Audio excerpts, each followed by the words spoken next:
Beatriz. Bueno, no, si hay otra por allí. Ahora después. Nada, yo es un poco por redundar. Bueno, primero que me he tenido que ausentar en la conferencia de Ana, lo siento muchísimo, y un poco también en la de Gloria. Pero yo sí creo que efectivamente,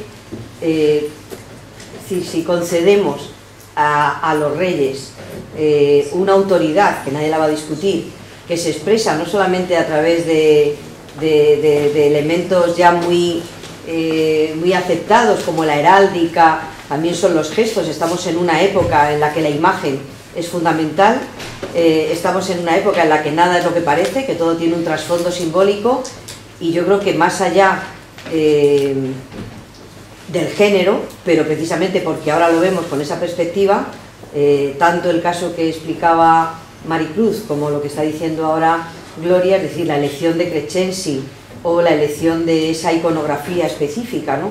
Que a lo mejor es discutible si es Santa Clara o...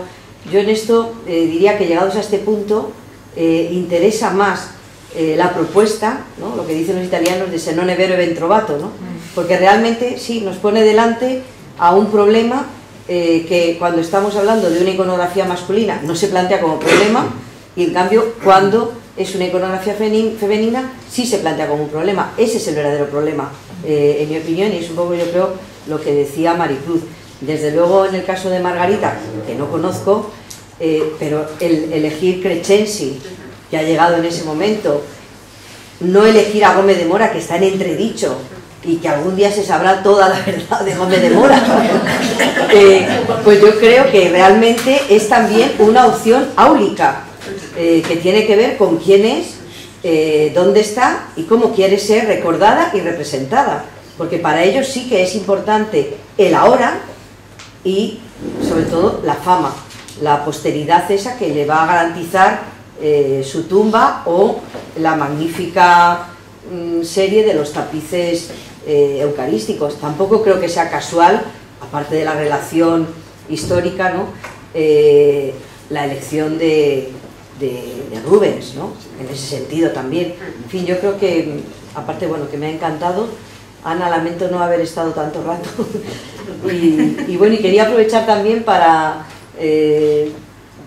dar la bienvenida al profesor Matías Díaz Padrón, que está con nosotros y que nos honra con su presencia esta tarde. Así que nada, daros la enhorabuena a las tres, y me parece desde luego que son aspectos muy muy interesantes que hay que seguir desarrollando. Sí. No sé si querías comentar alguna cosa, María. Yo es que quiero, porque al oír las palabras de Beatriz me ha venido que se me ha olvidado comentaros que es cierto que este sepulcro, lo que decía, ¿no?, redunda la proyección que Margarita quiere tener, pero bueno, también es verdad que es donde va a estar enterrada su madre, en principio, pero ella se va a enterrar también debajo. O sea, que es una sepultura donde ella también... Y luego, perdón porque ahora me vienen las cosas, también otro vínculo muy importante con el Escorial y de muchísimo peso es esa elección del lugar. Yo me estoy enterrando donde he ocupado en vida los rezos comunitarios. Y Margarita, durante los años que fueron 3, pero bueno, se sentó detrás de su tumba. Un poco con ese juego, ¿no?, visual, macabro, pero que tiene también muchísimas implicaciones de la tumba de los reyes en el Escorial. O sea, que es verdad que el juego de la predicción es... Sí, sí, está encendido. No, es un poco, bueno, lo que se ha visto en el sepulcro de Doña Juana. Doña Juana elige, ella, a los artistas, de hecho, a Juan de Herrera, a Giacomo Trezzo y a Pompeo Leoni, y luego elige el sitio, que es donde ahora tengo mis aposentos. Lo deja dicho clarísimo. Entonces, ¿y cómo quiere ser representada? Entonces, es que realmente es esa idea de la imagen que tienes en vida y la imagen que quieres que perdure. Y hay una voluntad, es decir, no lo dejan a la elección de otro. En el caso de Juana, desde luego, está clarísimo. Hay una elección personal y totalmente consciente de lo que quiere. Entonces, realmente es muy importante, ¿no? Como Pero bueno, también ocurre eso con los retratos oficiales, tanto los de las gobernantes, las reinas, las princesas, como las propias monjas. Es curioso que en un ámbito aparentemente privado, en el que no lo va a ver todo el mundo, que en el caso de las descalzas no debemos olvidar que es una especie de corte paralela, que cuando un embajador llegaba a Madrid iba al Alcázar y a las descalzas, cuando venía el anuncio del Papa iba al Alcázar o no, y a las descalzas, se encontraba con el rey en otro sitio, ¿no? Entonces no es, y hay una sala de audiencias y las monjas tienen una imagen oficial que quieren mostrar a sus visitantes y que además quieren perpetuar incluso delante de su propia comunidad. Es decir, es muy importante también, igual que en la familia real es muy importante el referente del linaje, los modelos a seguir, en la vida conventual ocurre lo mismo. Es decir, la infanta Margarita va a ser un referente hasta tal punto que se abre su proceso de canonización. Porque es que, bueno, es la importancia de la imagen, que va unida también a un contenido político, espiritual, pero es importantísimo. Bueno, lo quiero decir de las imágenes. No sé si hay alguna otra pregunta. Sí, más que una pregunta, un comentario y luego una duda. Primero felicitar a las tres porque la verdad es que ha sido, las intervenciones de la tarde ha estado genial. Sobre todo la apertura de ojos que nos ha ofrecido Maricruz con esa lectura política de la serie de las descalzas, que de repente dices, claro. ¿Cómo no se me había ocurrido a mí? Que me parece fantástica y de verdad ha estado genial. Y luego la duda es, con el tema de Crescenzi en las descalzas, el sepulcro no es como los del Escorial, como los del Panteón. Es decir, no es un sacado que se hizo a costa de porque el hueco del Escorial es el hueco del Escorial y solo podían ser así. Pues la verdad es que yo me he dado cuenta de eso, lo debo decir, cuando verdaderamente he podido ver más de cerca el hueco. Porque la documentación es muy clara, la documentación dice que se extrae directamente una urna desde el Panteón del Escorial y se lleve tal cual. Y Crescenzi es la orden que da, dice que están hechas y demás. Pero sí es cierto que es mucho más abombada la urna del sepulcro de la emperatriz. Y más corta, ¿no? Incluso. Entonces ahí lo que se me ocurriría es si no sería una de las urnas que se estaban haciendo para el Panteón de Infantes. No. ¿No? No. ¿Era para el Panteón Real? Vamos, yo casi te digo que no. Que eso sí que era... Pregunto. Bueno, no, lo dejo como... Yo, vamos, te diría que no, porque eso sí que es, a lo mejor en algún momento se podría haber indicado, ¿no? Es mucho más sencillo indicar a las personas que tienen que ir a coger esa urna, que si no recuerdo mal en el 30 tiene que ir Carbonell a desplazarse a coger la urna. Entonces eso es mucho más, oye mira, coge una urna, pero de las que están, que por otra parte no tengo mucha constancia, las de los infantes, pero bueno, y dicen, siempre se dice, ¿no? Que es esa urna de que se está haciendo, la de los zombies, ¿no? O sea que... El material, yo creo que las de... Esta se ve incluso más verde y las del Escorial es más gris, más piedra de San Pablo, parece incluso. Esto tengo que... Dime, Beatriz. Sí, no, bueno, no, que seguramente no, yo me iba a lanzar al estrellato. Yo lo que quiero decir es que yo creo que eso son cuestiones menores, es decir, con todo mi respeto, vamos, creo que lo importante es el conjunto, es decir, cambia el tipo de enterramiento, ya no es un enterramiento de los tradicionales con la figura, eso es la modernidad del panteón, y este es igual, da igual que la urna, por las razones que sean, no exista, pero el uso de los roleos es la primera vez, el uso de esos materiales conjuntos, el bronce con la piedra, el hecho de ser urnas embutidas, es decir, que yo creo que es más el conjunto con independencia de por qué, seguramente hay una razón que no sabemos, que efectivamente no es igual la urna. Ahora, lo que es el conjunto, la disposición incluso de una encima de otra, yo creo que el lenguaje, la elección del artista, no solamente del tracista Crescenzi, sino también del broncista, es decir, que el hecho de utilizar un lenguaje tan moderno para la época, creo que ahí es donde está la intencionalidad, más allá del detalle de si la tumba es así o no. A lo mejor, bueno, me extraña que no hubieran tomado medidas, ¿no?, de cómo era el hueco y que después de cargarla viesen que no cabía, ¿no? Claro, si es que además Crescenci es lo que dice, o sea, es imposible que pongamos, él cuando va, por eso se paraliza a la orden de Felipe IV, porque él debe ir a ver, no sé, yo creo que incluso llamado ya por Margarita, debe ir a ver físicamente el hueco y dice, aquí no me cabe un redondo, esto hay que quitarlo, y además aprovecha para meter su apostilla frente a Juan Gómez de Mora, y ese tipo de arquitectura, diciendo, el hueco está mal compuesto, que tampoco, bueno, también nos habla, bueno, de la rivalidad con Gómez de Mora. Con Mora y su diferente concepción, o de otra cosa que él quería hacer, ¿no? O sea, que Juan Luis Blanco Mozo, lo que pasa es que no tenía la imagen y no quiero tampoco, porque han sido exposiciones, vamos, que no quiero ocupar, pero Juan Luis Blanco Mozo hablaba de una posible filiación con una de las chimeneas existentes en el libro cuarto de Serlio, que bueno, puede ser también interesante, ¿no?, el ver un poco esa idea, ¿no?, totalmente, pues en otro ámbito, como comentaba la profesora Blasco, ¿no?, de intelectual, de referentes, de modelos. Por ahí atrás había también.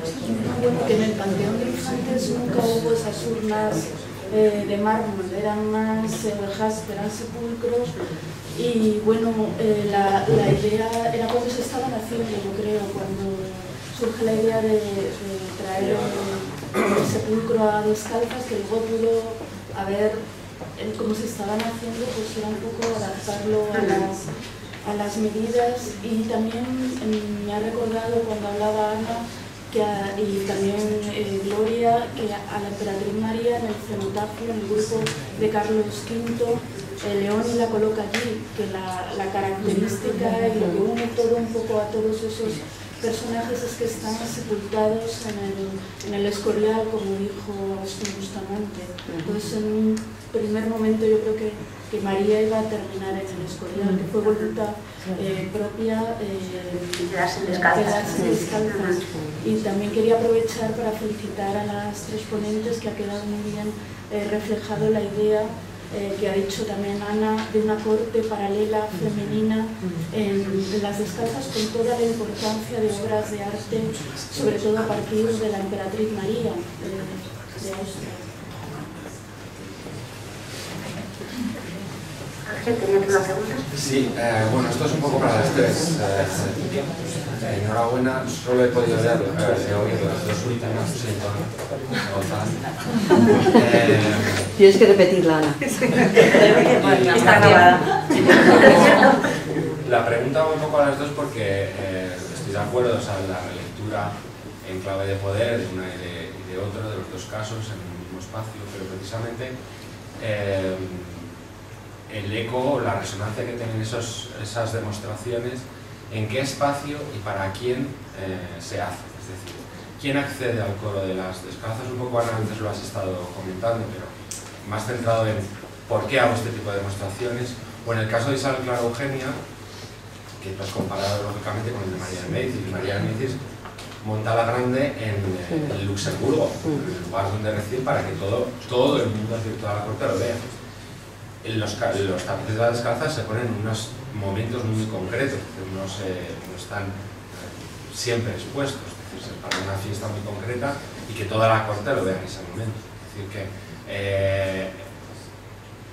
repiten los modelos, digamos, masculinos, adaptados a unos espacios propiamente, en este caso es un cometo femenino, pero que la corte, no sé si de golpe o escalonadamente, va a ir viendo en unos momentos determinados. ¿Para quién sería el mensaje? Esa sería un poco la pregunta, en el contexto del espacio. Bueno, yo contesto yo. Sí. Yo creo que no sé por qué, no entiendo muy bien lo de que repiten los modelos masculinos. Eso ahora no. Sí, digamos, porque repiten los mismos modelos, es decir, de propaganda, es decir, yo soy la soberana, yo me pongo aquí. Ven que en un momento determinado, o en el caso del sepulcro, es decir, los mismos materiales que para las reinas y para las emperatrices, madres de etcétera. Perdón, pero yo creo que no es un modelo masculino, es un modelo de poder. Yo creo... Bueno, digamos que tradicionalmente lo ha estado detectando el No, hemos leído que lo ha detectado. Que no, que es un modelo de poder. Ahí está la cosa. El modelo que tradicionalmente ha sido visto masculino, el que intenta familia, hombre o mujer, en este caso es un espacio distinto, muy concreto. Así que borrar masculino.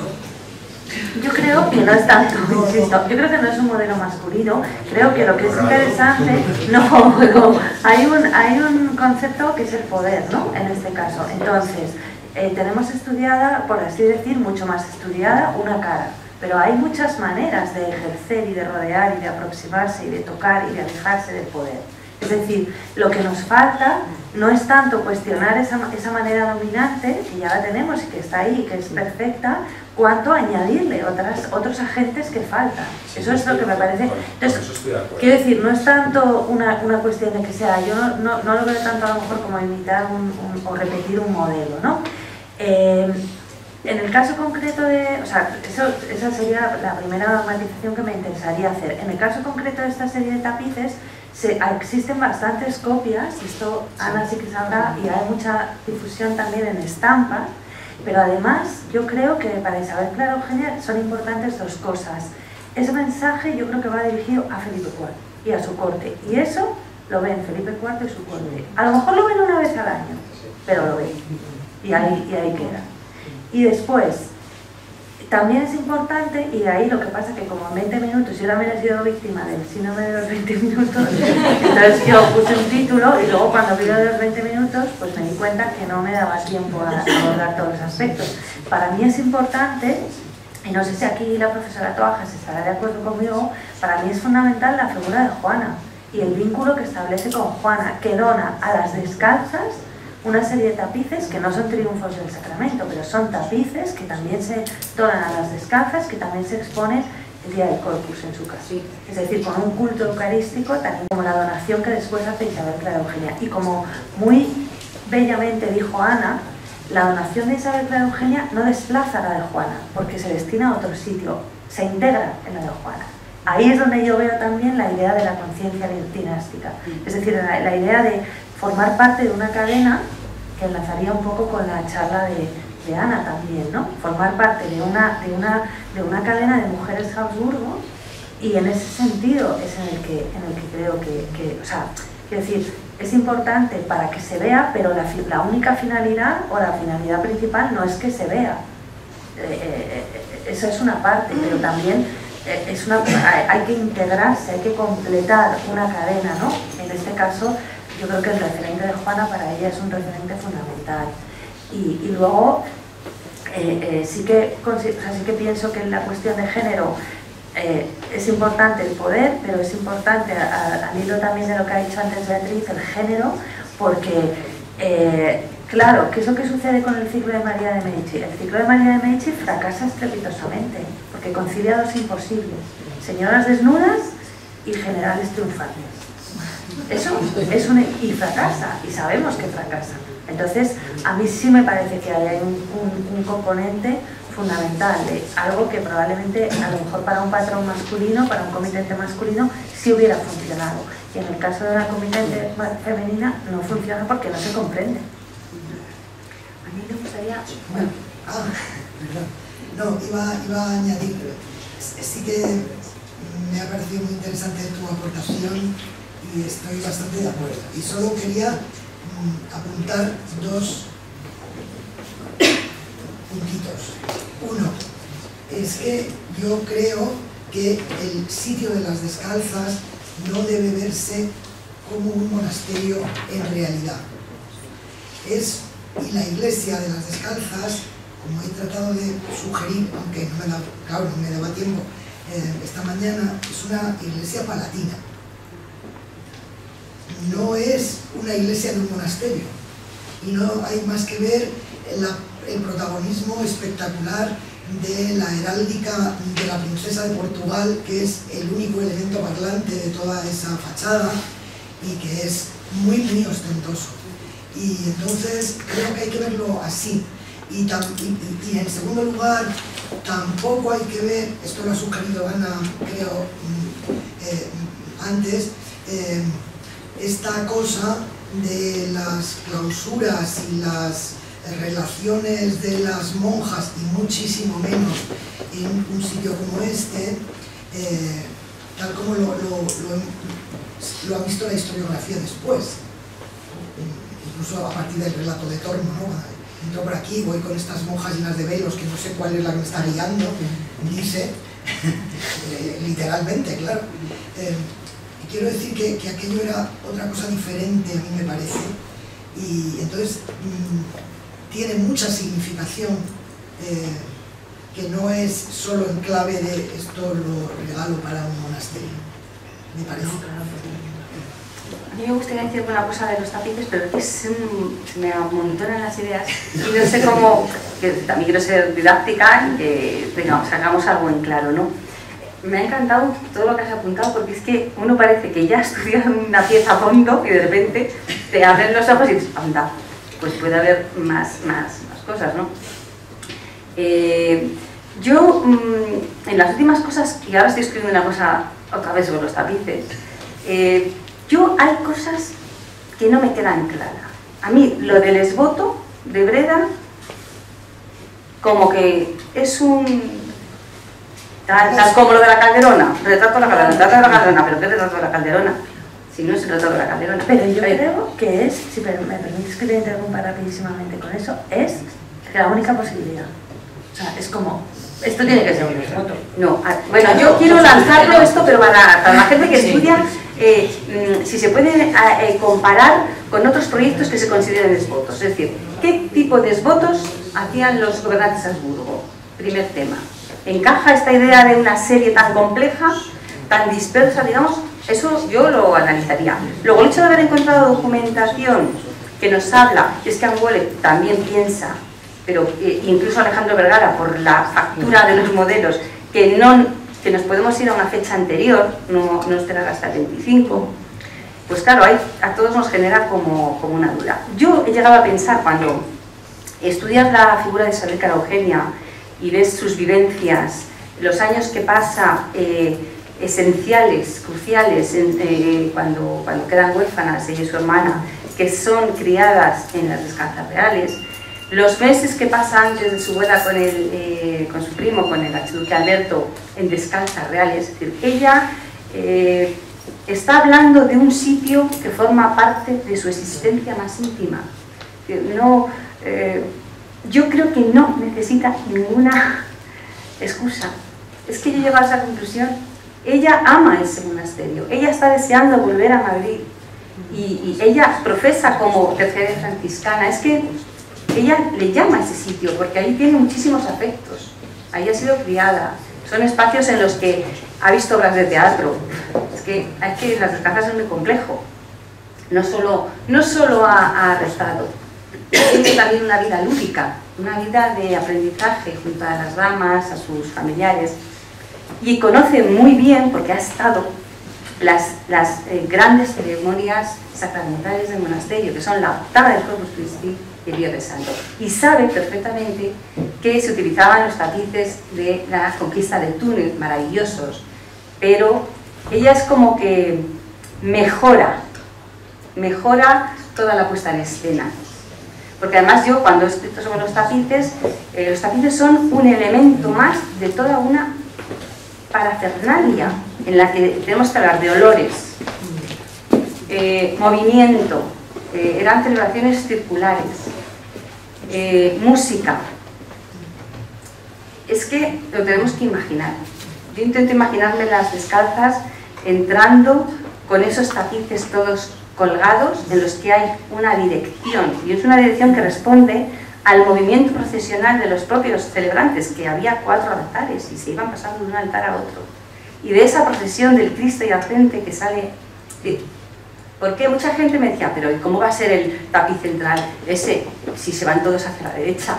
Digo, hombre, porque si colocas todos los tapices, la dirección es toda hacia la derecha, marcando a la puerta por la que va a salir el Cristo. Y luego encima había otro tipo de obras de arte, como cuadros, por ejemplo.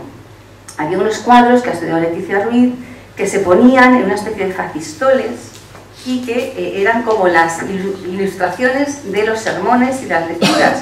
Y si estaban leyendo la Pasión, había unos ayudantes, había un cuadro del prendimiento, pum, ponían el prendimiento. Giraban la base cuando ya hablaban de Cristo atado a la columna. yo creo que también tiene muchísima importancia esa iconografía. Por supuesto la presencia de los monarcas, pero igual que la tiene, que es el patrón, es que además tenemos que hablar que es una fundación que es el que está manteniendo, por un lado es el que está manteniendo a esa comunidad y por otro lado esa comunidad tiene como principal misión rezar por el alma de todos esos. Es decir, que, aparte de que... Y luego es eso, este es nuestro linaje y esta comunidad pertenece a ese linaje. Es decir, es que son muchas cosas.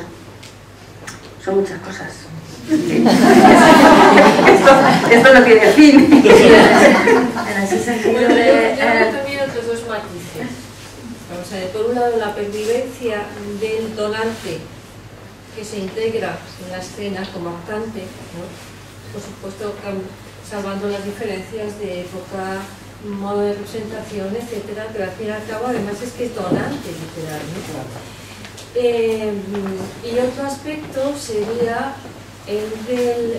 Bueno, yo sí estaba en Tiziano y en La Gloria, participando alguien real en una escena celestial, ¿no? En este caso, alegórica, ¿no? Y por otro lado, todo esto también forma parte, como estáis diciendo, de un ámbito totalmente particular, singular, y forma parte de ese decorum que se reserva a lo majestático, a la familia real. En ningún otro convento se van a hacer monumentos de este tipo, van a tener esa riqueza de platería, de pinturas y de tapices. Por lo tanto, yo creo que no es tanto masculino, femenino, sino de condición, de linaje, de estatus. Yo quería apuntar mínimamente, sin volver otra vez a lo mismo, pero me ha resultado una pregunta muy interesante, la de personas que ha tenido, ¿no? ¿Para quién estaba esto hecho? Y bueno, seguro que ya se ha apuntado un poco, ¿no? Pero yo creo que, por ejemplo, el sepulcro de la Beatriz María era muchísimo más visto que el Panteón del Escorial, porque al Panteón escorialense, al fin y al cabo, la pompa que tiene el Panteón, claro, no se puede paragonar, ¿no? Pero se bajaba cuando se bajaba, y se bajaba, pues, y por supuesto muchos años después, ¿no? O sea que es muy interesante también esa idea, ¿no? De esa proyección en un espacio que a mí me ha surgido, ¿no? Hombre, ahí apuntar lo que ha dicho María Ángeles, es que la capilla de Descalzas, la iglesia funciona como una capilla palatina. Entonces allí vienen se hacen ceremonias en las que asisten gobernantes extranjeros, tan extranjeros, incluso como un príncipe japonés que va allí, en 1615 se convierte al catolicismo, se bautiza, y el duque de Lerma es el padrino. Es que el nivel de personajes que entran en Descalzas es lo más alto. La propia actuación de las monjas, ¿no? Que eran religiosas. Sí, aunque eso no era condición sine qua non, ¿eh? Yo pensaba que sí, yo creo que hasta lo publiqué hace años, pero luego vas leyendo documentos y ves los conflictos que hubo, que la abadesa siempre, de Descalzas siempre fue una señora me parece como que es condición necesaria para ser abadesa, pues se plantaron porque claro, cuando muy pronto Felipe II asume ese patronazgo y empiezan a decir que tienen que las monjas, ponen como condiciones y la comunidad dice que hasta ahí, y que no, que ellas son las que deciden quién entra, quién no entra y que no se les van a poner condiciones. Pero ¿qué ocurre? Es una fundación real y las monjas vienen como apadrinadas, ¿no? Como presentadas, entonces pues todas las que llegan, la mayoría son las hijas de nobles, claro, y eso también lo que crea es un círculo de poder tremendo. Bueno, quería agradecerles a las tres ponentes sus exposiciones de la tarde. Han sido, la verdad, muy estimulantes. Y yo tengo una pregunta, bueno, una reflexión a raíz de la exposición de Maricruz, y que realmente me ha resultado muy interesante el planteamiento de los dos retratos de la archiduquesa. Pero desde mi punto de vista no hay que perder, en este caso, también tener en cuenta el papel de Rubens y la relación estrechísima, me da poco pudor, pero bueno, la relación tan estrecha de la archiduquesa con, es que no es un simple criado, no es un simple pintor, Rubens es, o sea, es un diplomático de confianza, pues, nació aquí en el 28, la archiduquesa y su marido son padrinos de varios de sus hijos, tienen el nombre, ponen el nombre de sus hijos, y tenemos que entender, o sea, lo bueno del ciclo de la Eucaristía es que tenemos los bocetos, los modeli y el resultado final. Y como sabemos, los bocetos muchas veces, el comitente, o sea, el pintor lo presenta al comitente como, bueno, esto es lo que he hecho, ¿qué te parece?, ¿no? Lo digo porque en el primer caso, en el boceto de Chicago, desde mi punto de vista, creo que es una interpretación del propio pintor y su relación con la archiduquesa, donde la coloca en, es que eres la soberana, ¿no? O sea, para mí hay una interrelación, ¿no? Y entonces yo creo que ahí la archiduquesa, muy inteligente, es una mujer extraordinariamente inteligente, que se ha sabido mover en un mundo de hombres increíblemente bien, creo que educada es por su padre de una forma extraordinaria, dice, no, a mí me colocas al mismo nivel y un poquito detrás, ¿no? O sea, pero esto, o sea, no tengo pruebas, pero más o menos por cómo se funciona, ¿no? Es decir, yo te muestro lo que voy a hacer, tú me das el visto bueno, ¿no? Es cierto que a lo mejor nos falta el modeling en ese paso intermedio, ¿no? Y que yo creo que ahí, pues creo que ella muy sabiamente ha sabido, este es mi lugar. En el segundo caso, creo que es muy interesante la relación y iconografía de la archiduquesa, lucha contra los infieles, los orange y toda la problemática política que tiene ella, ¿no? Y esa identificación de la propia archiduquesa como Santa Clara con la Eucaristía es claramente, sí, o sea, yo ahí lo veo muy claro. O sea, que, no sé, era el hecho de que hay que hablar de la archiduquesa, de sus fórmulas, pero creo que también en este caso, en particular, es fundamental la relación Rubens-archiduquesa que no tiene María de Medici con Rubens. Yo creo que tienes toda la razón, Ana, que es muy posible eso, ¿no? Y obviamente yo también lo he pensado, pero como tú misma reconoces, no hay ninguna prueba y tampoco la hay para mi interpretación. Entonces lo que yo he querido hacer y lo que quiero hacer es, en un seminario donde, insisto, la mayoría del público yo pienso que son estudiantes o graduados o compañeros, es abrir a nuevas interpretaciones, a nuevas posibilidades. No hay ninguna prueba para defender lo que he dicho, pero tampoco al revés. Y sin embargo, y aquí me va a perdonar el profesor Díaz Padrón, pero hemos hablado siempre de los hombres y en el caso de este ciclo también hemos hablado muchísimo de Rubens. Y es lógico, porque Rubens es un genio de tal magnitud que es imposible no hablar de Rubens. Pero es que Rubens ha oscurecido completamente todo lo demás. Todo se debe al genio de Rubens. Y estoy completamente de acuerdo contigo que ellos tienen una relación casi de confianza, pero la archiduquesa es la hija de Felipe II. Es que eso tampoco lo podemos olvidar. O sea, quiero decir que María de Medici no tiene esa relación con Rubens y es evidente que no se trata... O sea, lo que voy a decir es completamente subjetivo, pero cuando se observa el ciclo de María de Medici, que es fascinante, yo no noto, no me parece ni... O sea, no notas la misma pasión que se ve en el ciclo. Se nota que es un ciclo que él está, o al menos, no sé si estará usted de acuerdo conmigo, pero yo veo que es un ciclo en el que a veces parece hasta que se aburre. O sea, que no hay, que no se lo cree, es que no se lo cree, no se lo cree.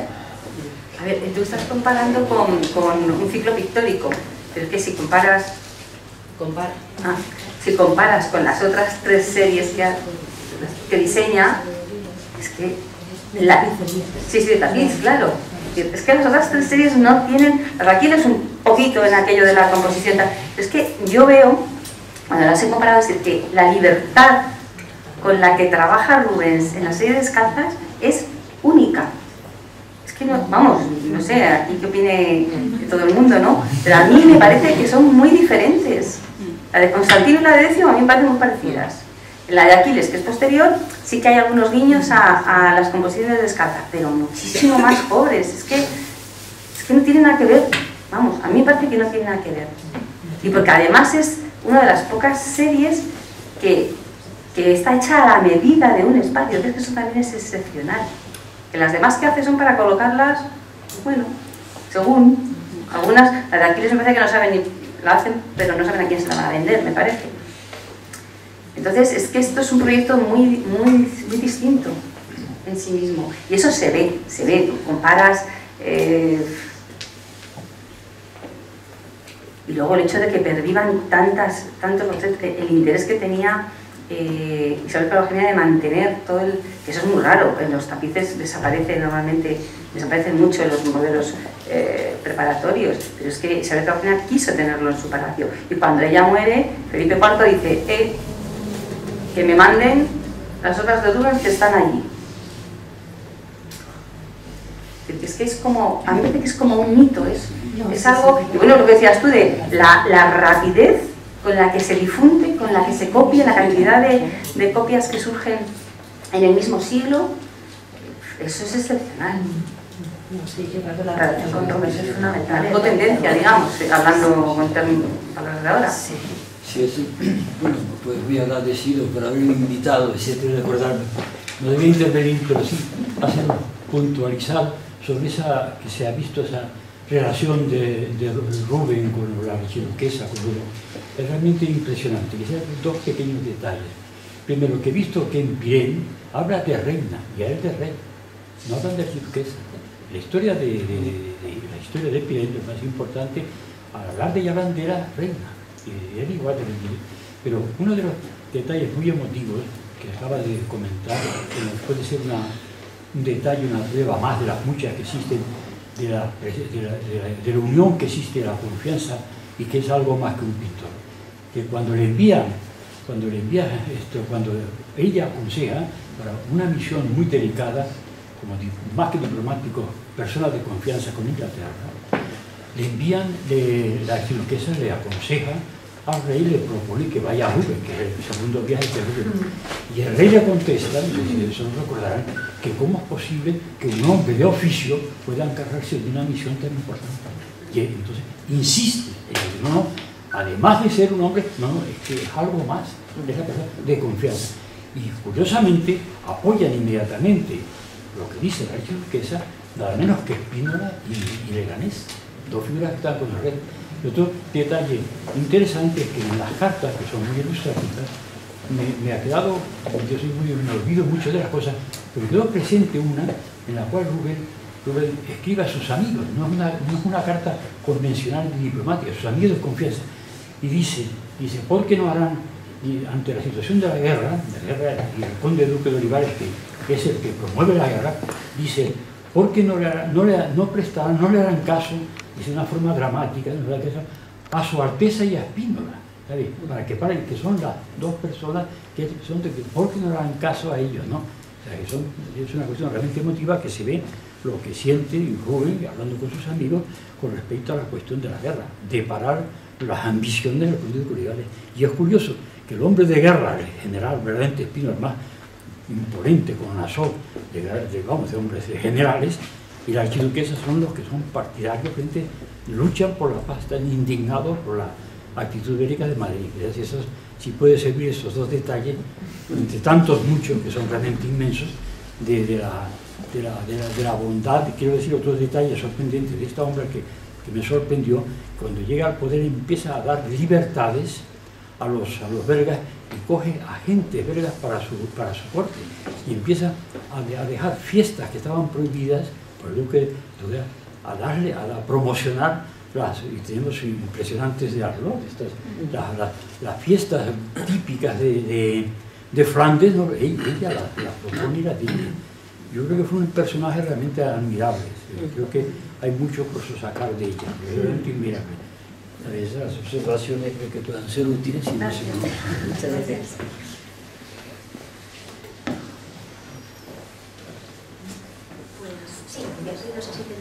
Sí, yo quería, a propósito de una cosa que ha dicho Maricruz, que efectivamente sí, cuando digo esto, hay muchos alumnos, tampoco quiero que se lleven una idea equivocada y que nosotros nos inventamos la historia, pero es verdad que a veces un documento le damos un valor absoluto, cuando en realidad nos está conduciendo, nos está precipitando hacia a una lectura equivocada, y en cambio tú te lamentabas de que no tenemos nada que verifique. Yo creo que sí, que la cultura de la época, es decir, que hay todo un marco que a veces es difícil de individualizar en un único acontecimiento, pero que vale más que un único documento, que es eso, la cultura de la época, que hay que aplicarla también a las lecturas de estos personajes que la cultura historiográfica ha menoscabado, le ha aplicado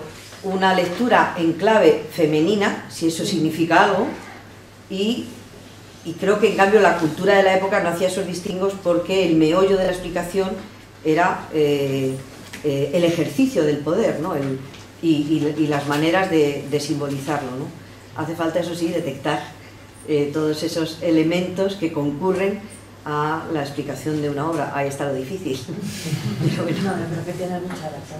Sí, totalmente. A veces se tiende a magnificar la importancia de los documentos y a veces efectivamente pues es lo que el contexto o la cultura del momento la que explica cosas, ¿no? Que a lo mejor las tenemos aquí y no las vemos. O la propia obra también. Y la propia obra, sí. Bueno,